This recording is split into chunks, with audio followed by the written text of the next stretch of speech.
Do you know about the Great Oyo Empire? No, not the watered-down lines they gave you in school. I'm talking about an empire so powerful, its name alone shook West Africa for centuries. Founded around the 14th century, Oyo rose from Yoruba heartlands to become a superpower by the 1600s. By the 17th century, its cavalry thundered across the savannah, conquering Nupe, Dahomey, and beyond. Neighboring states paid tribute just to avoid feeling their wrath.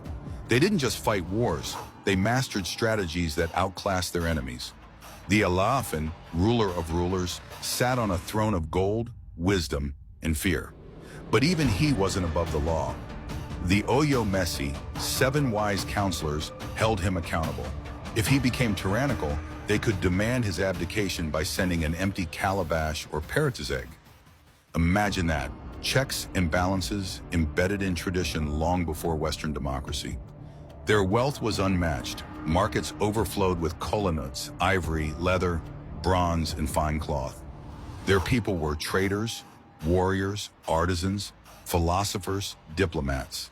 They built their empire not just with swords, but with words, alliances, and vision. When colonial powers arrived in West Africa in the late 1800s, Oyo had already stood strong for centuries. But European guns, manipulations, and the transatlantic slave trade weakened its military might. By 1896, British colonial conquest absorbed Oyo into their protectorate.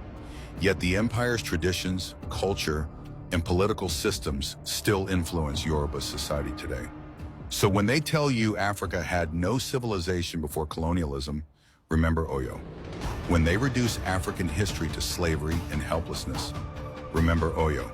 An empire with governance, military strategy, trade networks, and art that rivaled any in Europe or Asia. Because when you know where you come from, you walk differently, you speak differently, you dream differently.